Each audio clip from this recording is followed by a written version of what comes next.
I'm Mark Seifter. And I'm Linda Zayas Palmer. And this is Arcane Mark.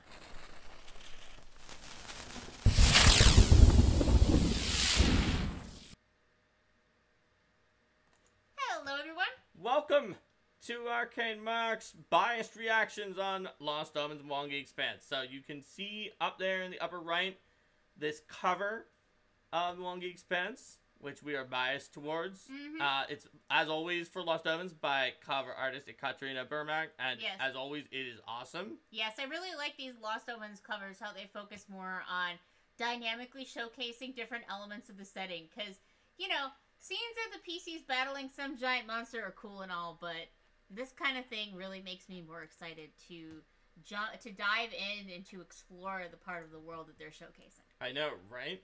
And there's actually more to this picture on the back cover. It's sort of like a bigger, wider scene of people here with these. You see these birds that are riding on the wind, and there's dancing, but there's also people on the back cover that are playing drums and all sorts of interesting things in this scene. Well, I can show the back cover when we get to that. I'm using the official preview image of the product. Official preview.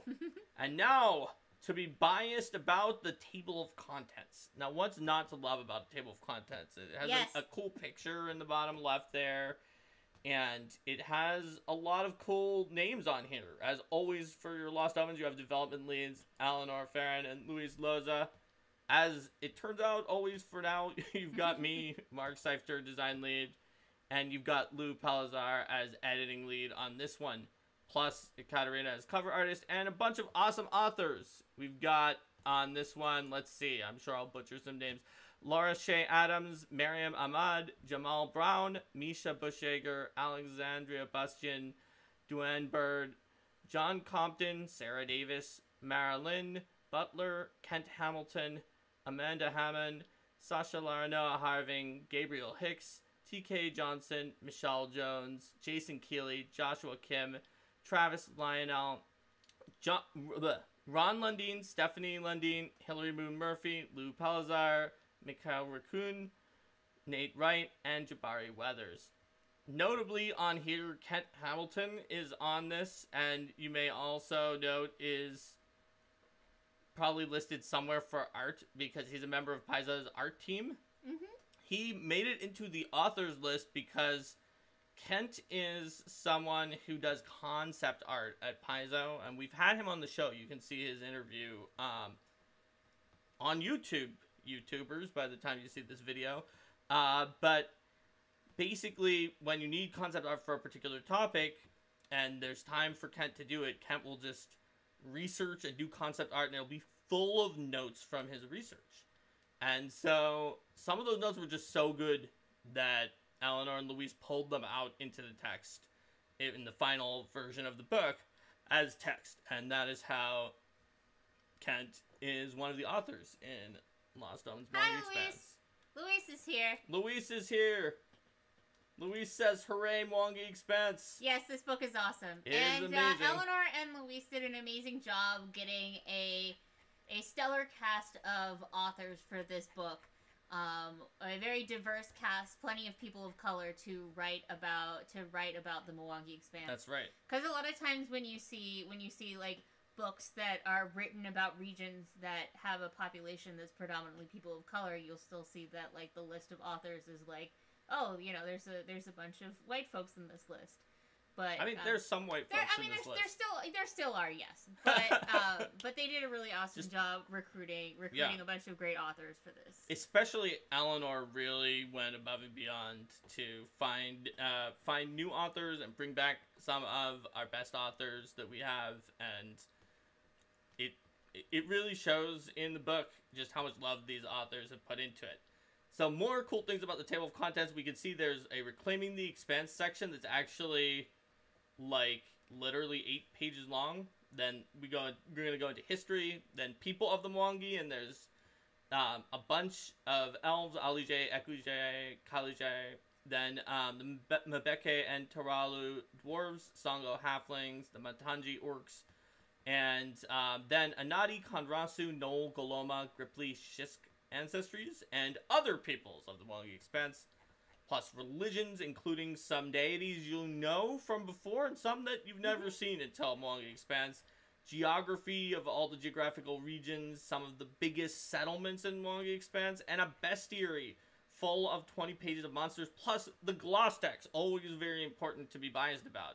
And this very important note that this book refers to several other Pathfinder products, yet these additional supplements are not required to make use of this book. Readers interested in references to Pathfinder hardcovers can find the complete rules of these books available for free at paizo.com/PRD. And then, a long list of acronyms. APG equals Advanced Player's Guide. You gotta start somewhere with the standard format, Mark. What? What do you mean? Boop. It's very, very Next important. page. Much more interesting than that boilerplate. It's art! Is art! I like the art better than that boilerplate. It's really cool. You can see here on this ship that we've got a ship that's coming in, and there's all this big celebration, and you can see in the background some really interesting architecture. That ship is nice. Mm-hmm. Whoever shipped that put out a fat chunk of change to play. Seems like the kind of ship that PCs would want to sail, right there. I mean, I'd want to sell this ship. It's pretty awesome. Altro says a lot of the new authors that were on Mwangi Expanse seem to have a great experience and have started writing for a lot of other Paizo books coming. I think that's definitely true. And it's really important because of the fact that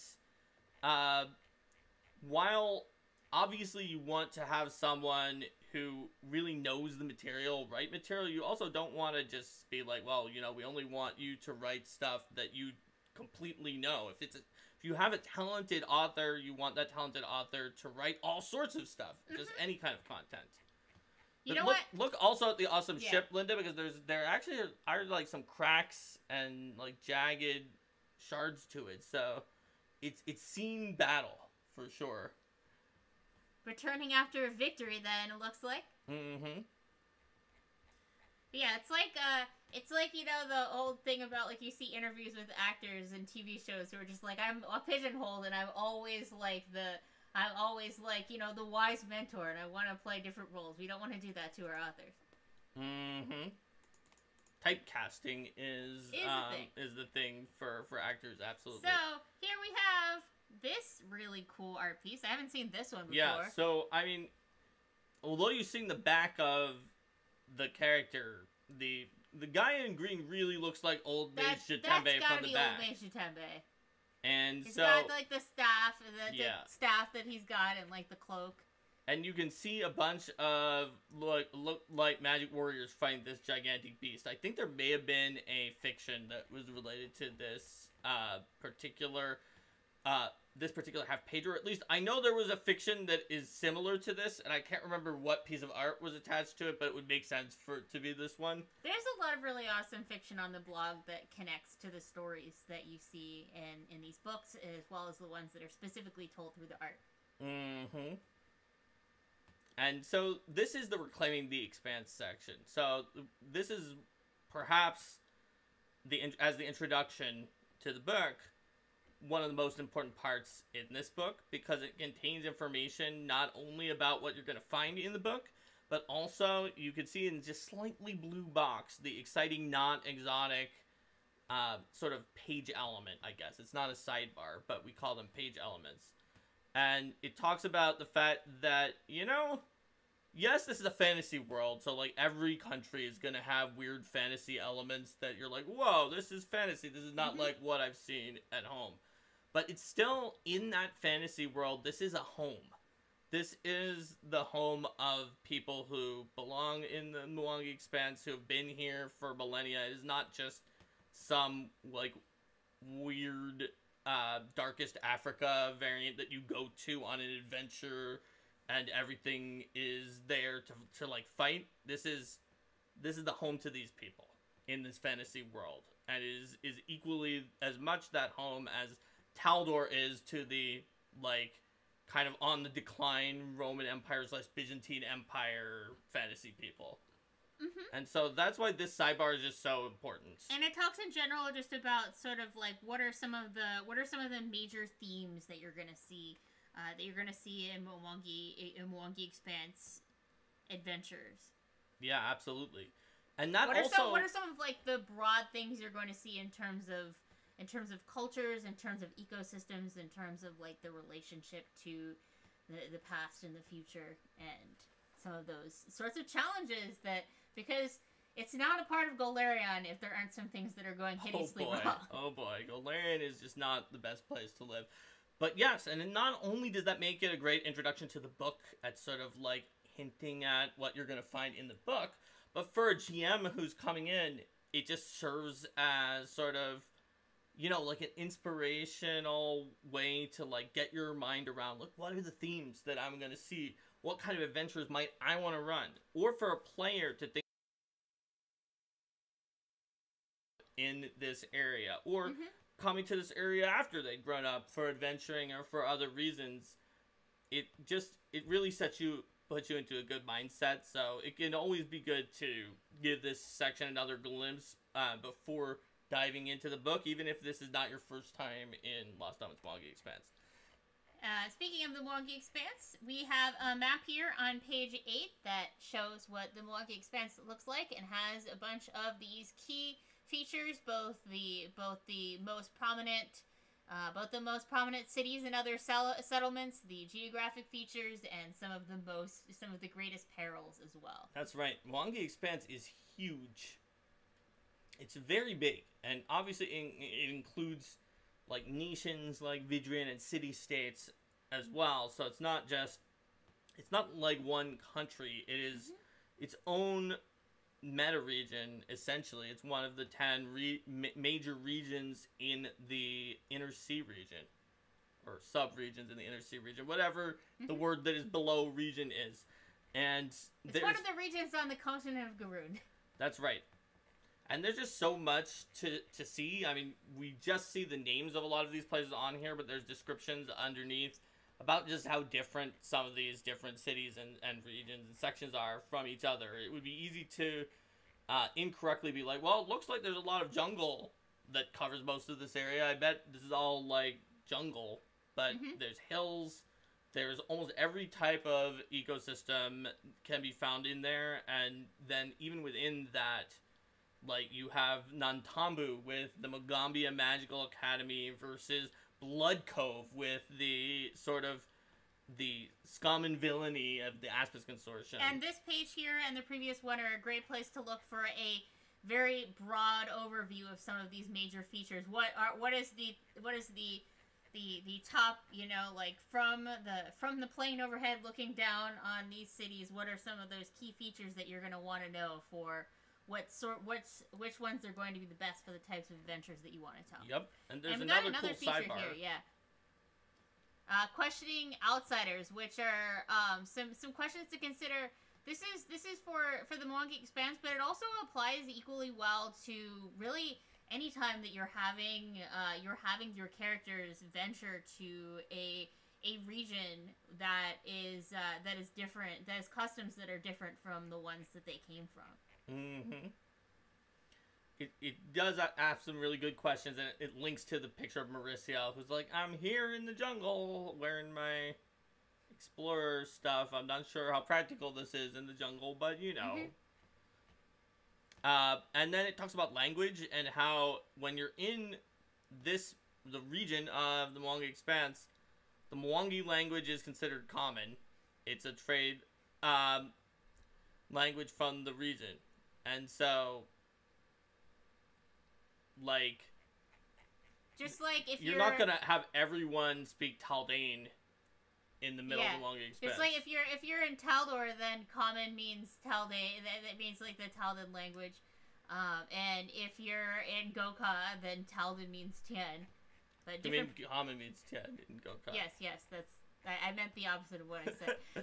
Yes, but common means Tien. Common basically means what is the language in that particular region that people use as their primary means of communication. In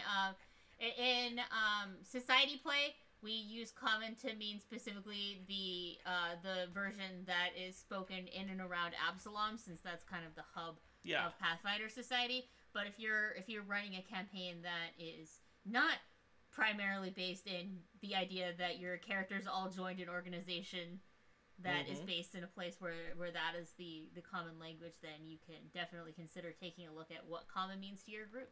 That's why in the bestiary it says monsters always will grant a list common if they want to try to speak to the humans near them, but you should sub it in for whatever they should know.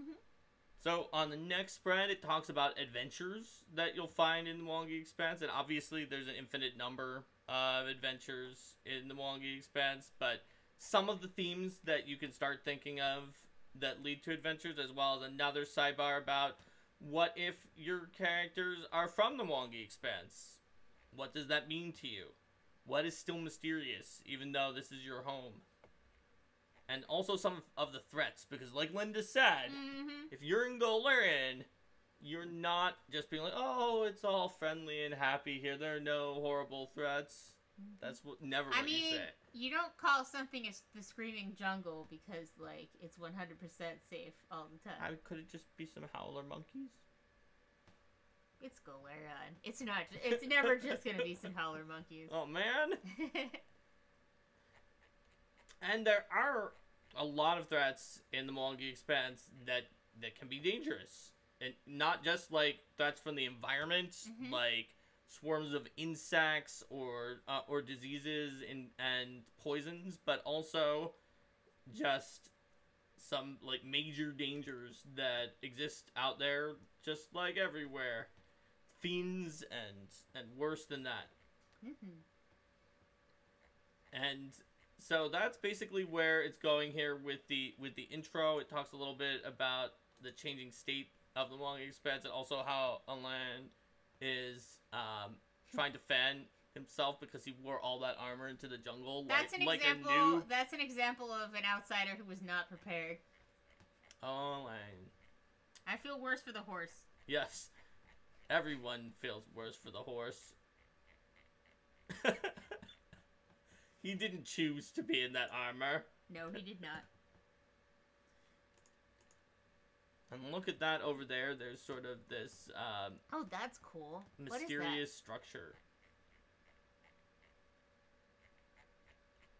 It's a mysterious structure. It is a mysterious structure.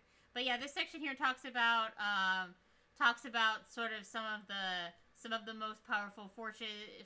It talks about government and religion and resources and trade and some of those central factors that define and shape society. Worshippers of Demon Lord Angazan and Mazzali and their worship of the undead child god Walkina.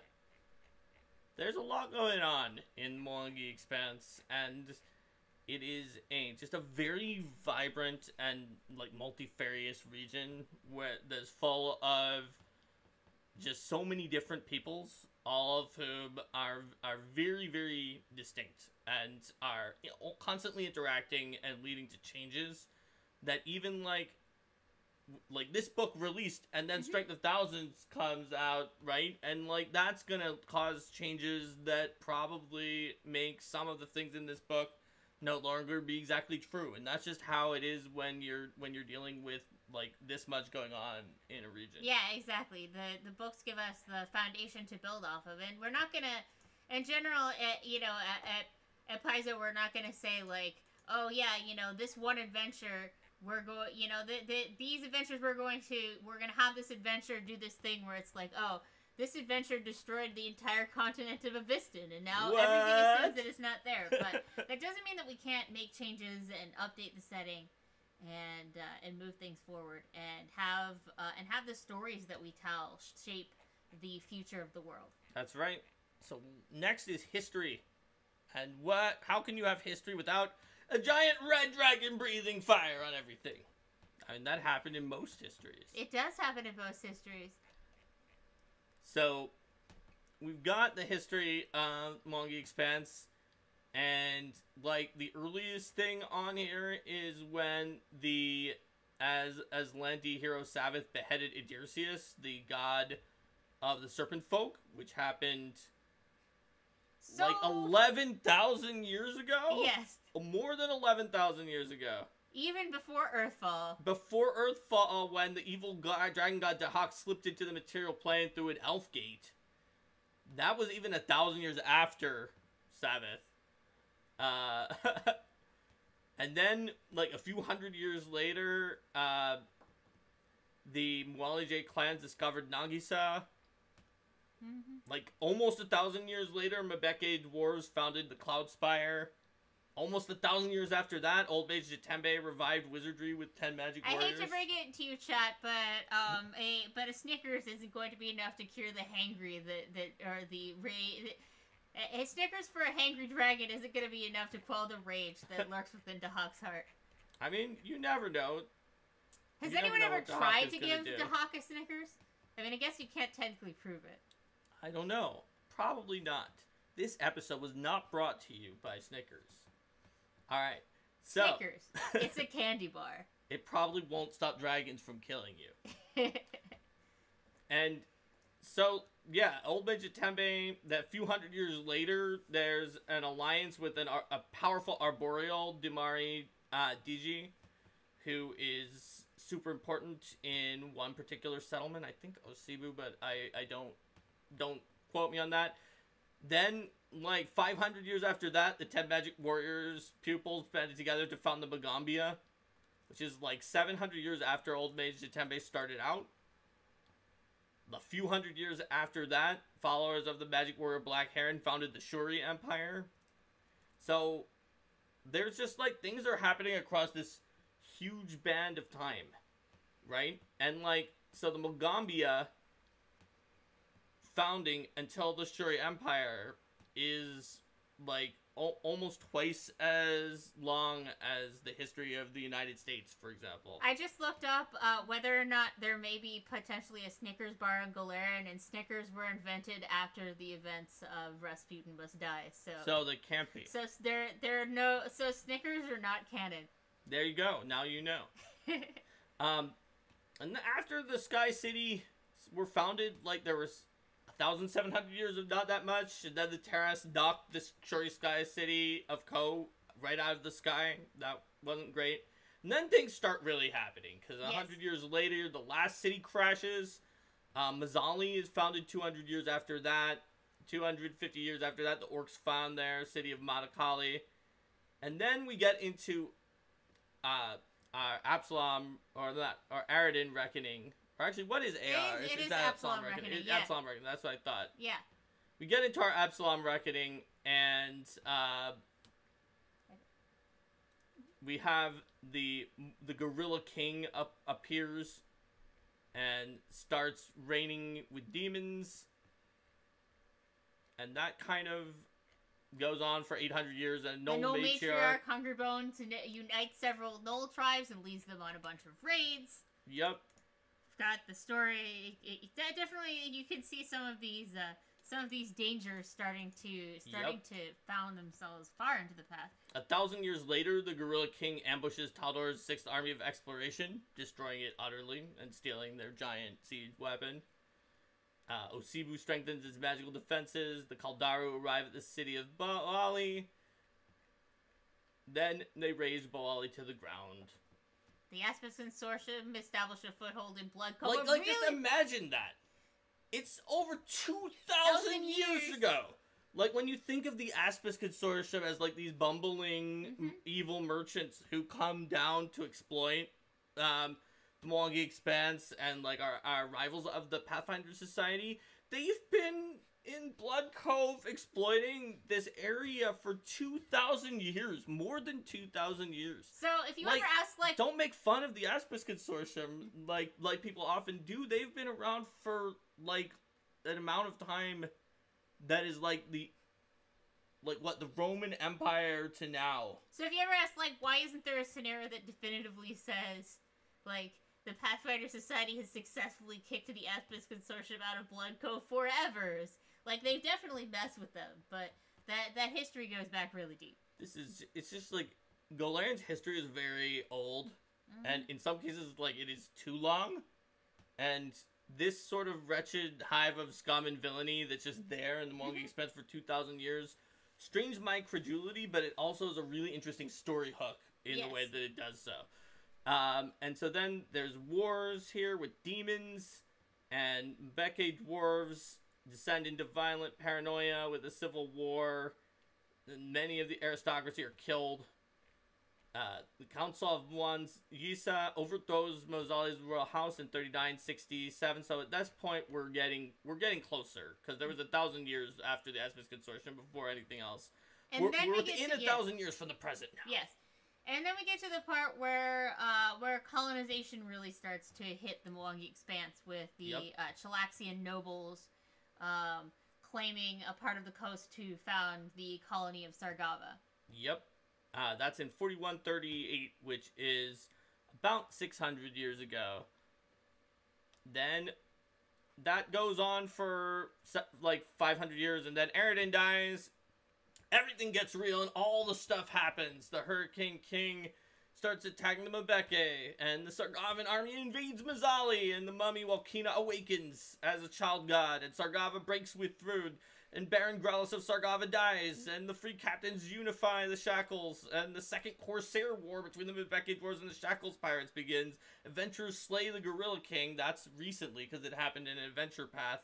Sargava, the colonized people of Sargava overthrow the government and fight off a pirate siege from the Free Captains, who had made a deal with the original Sargavan government. And the Shackles resume their depredations on the Mbeke shipping, beginning the Third Corsair War, and now we're present day. So there is a lot of stuff. And in all these timelines, you'll see a lot more in the recent years, because that's the history that we've plotted out. But of course, if you ever want to set an adventure that's in the past, there was just as much going on back then. It's just that the histories record those events that were most significant to the you know, the story of the people at that time. And as a history teacher, Zathos has the exact details for us. If you include the Roman Republic, the Roman Empire, and the Byzantine Empire, all as being the Roman Empire, they almost had 2,000 years, which the Blood Cove being under the Expanse Consortium had more than. It kind of reminds me of like of like when some people say like, you know, oh well, you know, music today is terrible because when we look at the music that people are still listening to now from 50 years ago, it's like it's really good, but it's like, yeah, well, nobody remembers the music from 50 years ago that wasn't so good. So that's true. Also, there's like enough boomers around who are still listening to their music that at a high enough rate that is a factor as well. Yeah. Troubling Visitors talks about the Expanse Consortium when they first began their exploration of the Expanse, which is a sidebar. They were looking for a fountain of youth. On behalf of a Taldor noble, because remember, Taldor has also been around for thousands and thousands and thousands of years. I just imagine looking for a fountain of youth and being like, we didn't find it, but let's just stay here for 2,000 years. Granted, it's a very lucrative place for them. It is. It is. So, yeah, this is just a really cool and very deep dive on historical events in the Mwangi Expanse. We kind of rushed through some of them, but you can really see that it goes back really far. There's a lot of tensions in here. It's between different groups who are constantly like fighting, having wars, different like types of threats that are appearing, sometimes to be defeated, but not always completely. And this misses out on some of the things, such as like some of the types of creatures and foes that Old Mage Tembe defeated did not make it like into the timeline. But yeah, well, you can't talk about everything. Yeah, so. Of course. So that is the history of the Mwangi Expanse. Is this a good? I think so. We're about to go into people of the Mwangi, and you can see here there's Uruxi, and there's a bunch of other people here having a fun meal. So I think this is a good place to stop for now, and we'll look forward to learning about all these different ethnicities of elves, dwarves, halflings, and so on, plus new ancestries. Of course, the human ethnicities and the others. And we'll start there next time. All right. All right. So, bye, YouTube. See you next time. Alright, everyone who is not YouTube. Oh, thanks for subscribing, Rico. And for gifting a sub, Elf. Yes. Let's repeat again about some of our introductory information. So, upcoming episodes are continuing this Lost Omens Mwangi Expanse bias reaction. But you can vote for what's coming after that, and in fact, a few people have, but it's not very many. So, right now, Among Us with plushies, where we just play Among Us with you guys, is winning 2-1 to 1 to 1. So, if you click on the goggles to activate the ability to vote, right around the rarity part of... Oh, yeah, Rico, 2 years. Or not... Oh, my gosh. We've been doing this a while. Yeah. We've had a lot of episodes. Right around the rarity part, you'll see a little gray box, dark gray. You can click and get into the poll and vote. And while you're voting, let's talk about the 3 blogs that were up on Paizo.com, and then also the video that you can see. So the oldest one we hadn't talked about in one of these shows until today is the Organized Play Schedule update from publisher Eric Mona that talks about what we're going to be doing for the schedule of Pathfinder Society and Starfinder Society, which are going to be reducing the number of scenarios they offer. And instead, we're going to be taking a look at bringing more focus to the one-shots, which Thirsty is going to be taking over for, as well as looking at what we can do with bounties. We're going to be looking Starfinder bounties are really exciting. Yeah, we're going to have new bounties for Starfinder, and we're also going to have 3rd-level Pathfinder bounties, which is something that people have been asking us for quite a bit. 3rd-level bounties seem pretty interesting, too, because at that point, you can really, you have more abilities that you can play with. Well, because it's a balancing act, right? Because you know that, people, if it gets high enough level, then it's going to be harder to just pick up and play. And you want to make sure that it's a level that we've got pre-gens for, so that it's easy for people to just be like, oh, here's a character. But not everybody always wants to play at 1st level. Even for some of the newer folks, sometimes it's fun to try things out when their characters have a little more going on. Yep. And we've got 2 more blogs, too. Classes in Session, Strength of Thousands Player's Guide is the Strength of Thousands Player's Guide. So you can see all the sorts of free extra power boosts and other cool stuff that you get in Strength of Thousands, because you do. You get a bunch of stuff. And then the Tales of Lost Omens, the Promised Price about shadow magic. It's a story. You can find out why Marcus was miserable and all about the shadow magic of the Uskwood in Tales of Lost Omens, the Promised Price. So those are the 3 blogs, and then I will also link the How It's Played video that Stephen Glicker from Roll for Combat and I were in this How It's Played video. It's about an hour, and it talks about some of the same things we talked about on Arcane Mark about Battle Zoo Bestiary, but it's got some new information such as the dragon ancestry that I am writing, and some more information about the Jewel of the Indigo Owl's adventure path, plus the 2 minutes that that maybe or maybe not about Wildfire Leshy. And me, apparently. And Linda, apparently. Or I should know. I mean, I was You were there. I wasn't there. You were vaguely in the same room. Yeah, but I was like trying to have headphones on so I would like kind of be in my own space, and you were doing your thing and I was doing my thing. Fair enough. So yeah, you can check it out and see what the fuss is about. Also, you can watch the video where Linda interviewed me and Stephen Glicker on Arcane Mark. It still should be up until like this weekend. So if you're seeing this later, it won't be up this weekend on YouTube to expedite it so folks can see that. Awesome. So yeah, I think that's it. This was a good short start, but honestly, we were going to get into a pretty long section after this, and it would make sense to do it all together. So let's do it all together next time. All right. Bye, everybody. Bye. See you next time.